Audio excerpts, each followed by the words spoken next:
Hello जी, कैसे हैं आप? Hi friends, welcome to my channel. So आज जो मैं लेकर आई हूँ that is a very informative video because बहुत सारे इंस्टाग्राम पर हमें कमेंट्स आ रहे थे कि दुबई में रहने के लिए एक डिसेंट सैलरी कितनी चाहिए।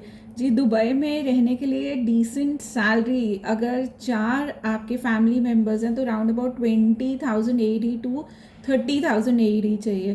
But that is I am telling you about the decent मतलब डिसेंट खर्चे जैसे कह सकते हैं, क्योंकि यहाँ पर लाइफ स्टाइल एक्सपेंसेस बहुत ज़्यादा है। जैसे कि मैं हूँ, मेरे को जो है यहाँ शॉपिंग बहुत अच्छी लगती है। आप मॉल में जाओ तो इतने सारे ब्रांड्स हैं और इतनी इतनी तरह की चीज़ें हैं कि मन ललचा जाता है, लगता है कि कहीं पैसा बरस जाए मेरे पर और मैं बहुत सारा जो है सामान खरीदूँ, शॉपिंग करूँ। यहाँ खाने पीने की बहुत सी वैरायटी है। जैसे कि कल मैं एक लाबनी स्टोर पर गई, वहाँ पर मैंने राउंड अबाउट 12 तरह का तो पनीर ही देखा। तो हर जगह जब भी जहाँ भी आप जाएंगे मन ललचाएगा। घूमने के लिए यहाँ बहुत सी जगह है, बट उसके लिए आपको पैसा चाहिए। सो लाइफस्टाइल एक्सपेंसेस के हिसाब से ही आप अपना जो है, मैं कह सकती हूँ कि उसी हिसाब से जो है सैलरी होनी चाहिए। अगर आपके लाइफस्टाइल एक्सपेंसेस जो हैं कम हैं तो आप उसे कम में भी गुजारा कर सकते हैं। जैसे कि मेरे हस्बैंड हैं, उन्हें बहुत ज़्यादा बाहर जाने का शौक़ नहीं है, बहुत बाहर से खाने का शौक़ नहीं है, बहुत ज़्यादा घूमने का शौक़ नहीं है। तो उस हिसाब से आप कह सकते हो कि 20,000 to 30,000 AED that is a decent जो है आपकी salary to stay in Dubai है। बट मैं आपको एक सिंपल कैलकुलेशन बताती हूँ कि अगर किसी बंदे की सैलरी इंडिया में 1 लाख रुपीज़ है तो आप उसे दुबई में 3 टाइम्स कर लीजिए, मतलब कि 3 लाख रुपए सैलरी होनी ही चाहिए। सो आप उस चीज़ में अब आप डिपेंड करता है कि if you are staying in a 2 bedroom 3 bedroom और 4 बेडरूम इन इंडिया, और अगर आप उसी तरह का स्टैंडर्ड मेंटेन करना चाहते हैं, सपोज एक 3 बेडरूम वाला है जो इंडिया में जो है राउंड अबाउट 4 लाख रुपीज़ कमा रहा है, तो उसे आप इंटू 3 कर लीजिए। 3 टाइम्स जो है यहाँ पर दुबई में खर्चा ज़्यादा है।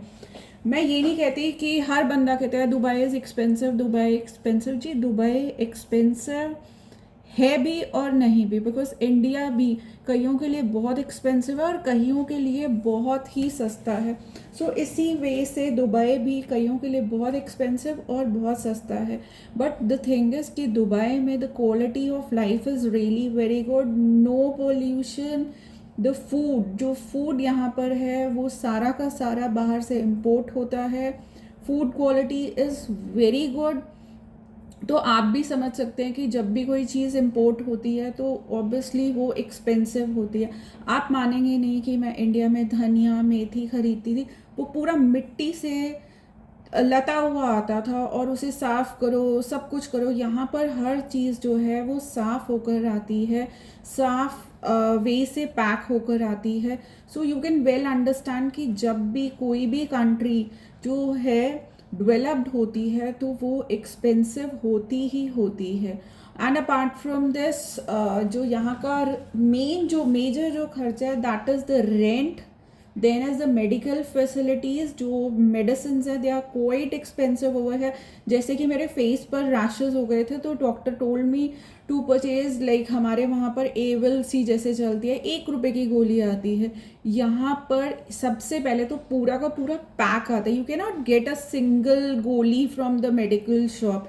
आपको जो है प्रिस्क्रिप्शन लेकर जानी होती है और पूरा पैक मिलता है। वो पूरा पैक जो है इंडियन करेंसी पे मेरे को राउंड अबाउट 700 रुपीज़ का पड़ा। So all these things are expensive over here. अब आप पूछेंगे ऐसा मेडिसिन में क्या था? जी, सिंपल सी बात है, the standards are very high. और यूएस से ये ज़्यादातर जो है स्विट्ज़रलैंड से इम्पोर्ट होती है। आप ये नहीं कह सकते कि ये नकली मेडिसिन है, ऐसा कोई भी चीज़ मैंने यहाँ पर नहीं देखी। The standards are really on the European part, the things are really very good. So जब आप दुबई आ रहे हैं और आप बार बार ये क्वेश्चन पूछते हैं कि हमारी कितनी सैलरी होनी चाहिए, तो सबसे पहला जो आपको प्रोसीजर मैंने बताया कि आप उसे 3 टाइम्स मल्टीप्लाई कर कर देख लीजिए। अगर उतनी सैलरी आपको मिल रही है then yes you can come to Dubai. And apart from this, मैं एक चीज़ और भी आपको बताना चाहूँगी। सपोज आपकी 1 लाख रुपीज़ सैलरी है और उसमें जो है आप 20% सेव कर करते हैं, मतलब कि 80,000 रुपीज़ आप मंथली स्पेंड करते हैं और 20,000 रुपये आप बैंक में रखते हैं। इसी वे से अगर आप उतना अमाउंट यहाँ दुबई में बैंक में सेव कर सकते हैं, so yes, you are welcome over here in Dubai. Dubai is really a very good place to stay. Standard wise, pollution wise, each and everything is very good. Apart from this, मैं अब the video is getting quite long. अगले video में मैं आपको सारे expenses explain करूँगी कि क्या क्या एक्सपेंसेस हैं. अगर आप उस एक्सपेंसेस को मीट कर सकते हैं तो do come to Dubai. Welcome to Dubai. Bye bye. Have a nice day.